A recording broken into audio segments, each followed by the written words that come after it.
Hi friends, welcome back to my channel దునియా అమ్మాయి vlogs.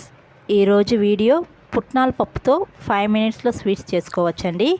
ఈ sweet process చూసే ముందు ఒక లైక్ చేసి ఎవరైనా కొత్తగా చూస్తుంటే సబ్స్క్రైబ్ చేయండి. ముందుగా పుట్నాల పప్పును మీకు ఎంత కావాలో తీసుకొని లైట్గా వేయించుకోవాలి.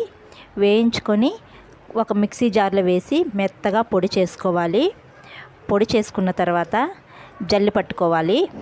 పుట్నాల పప్పు ఎక్కడ బరకగా కానీ పలుకులు కానీ లేకుండా జల్లి పట్టుకోవాలండి. పెద్ద ప్లేట్లోకి జల్లెడతో జల్లి పట్టుకోవాలి. జల్లి పట్టుకున్న తర్వాత పిండిని ఒక బౌల్తో కానీ కప్పుతో కానీ కొలుచుకోవాలి. నాకు 1 కప్పు పిండి వచ్చిందండి. కొలుచుకున్న తర్వాత అదే కప్పుతో షుగర్ వేసుకోవాలి. 1 కప్పు పిండికి 1/2 కప్పు షుగర్ వేసుకోవాలి. నేను చక్కెర అలాగే వేసుకుంటున్నానండి. మీకు షుగరు పిండిలో బాగా కలవాలి అంటే షుగర్ పౌడర్ కూడా వేసుకోవచ్చండి. కొందరు స్వీట్ తినేటప్పుడు పంటికి చక్కెర తగులుతూ ఉంటే చాలా ఇష్టంగా తింటారు. మీకు అలా ఉండకూడదు అనుకుంటే షుగర్ పౌడర్ వేసుకోండి. పిండిలో బాగా కలుస్తుంది. షుగర్ వేసి కలుపుకొని నెయ్యి కొద్దిగా వేసుకొని కలుపుకోవాలి. పిండి అంతా తడిగా పొడిగా కలుపుకోవాలండి. కలుపుకున్న తర్వాత కాచిన పాలను కూడా కొద్దిగా వేసుకుంటూ పిండినంతా కలుపుకోవాలండి. చూడండి, వీడియోలో చూపిస్తున్న విధంగా కాచిన పాలను వేసుకొని కలుపుకోవాలి.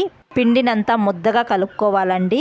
ముద్దగా కలుపుకున్న తర్వాత చేతికి నెయ్యి రాసుకొని కొద్దిగా పిండి ముద్దను తీసుకుంటూ మీకు ఎంత సైజు కావాలో అంత సైజులో నచ్చిన షేపులో స్వీట్ చేసుకొని కాజుతో కానీ కిస్మిస్తో కానీ గార్నిష్ చేసుకుంటే పుట్నాల పప్పు స్వీట్ రెడీ అండి.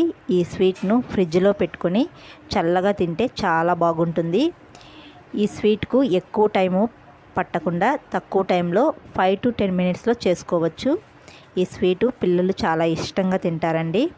వీడియో నచ్చితే ఒక లైక్ చేసి కొత్తగా ఎవరైనా చూస్తుంటే సబ్స్క్రైబ్ చేయండి. నేను పెట్టే వీడియోస్ మీ వరకు రావాలి అంటే బెల్ ఐకాన్ని క్లిక్ చేసి ఆల్ అనే సింబల్ను ప్రెస్ చేయండి. మరొక వీడియోలో మళ్ళీ కలుద్దాం. అంతవరకు టు ఫాలో దునియా అమ్మాయి vlogs. Thanks for watching. Bye.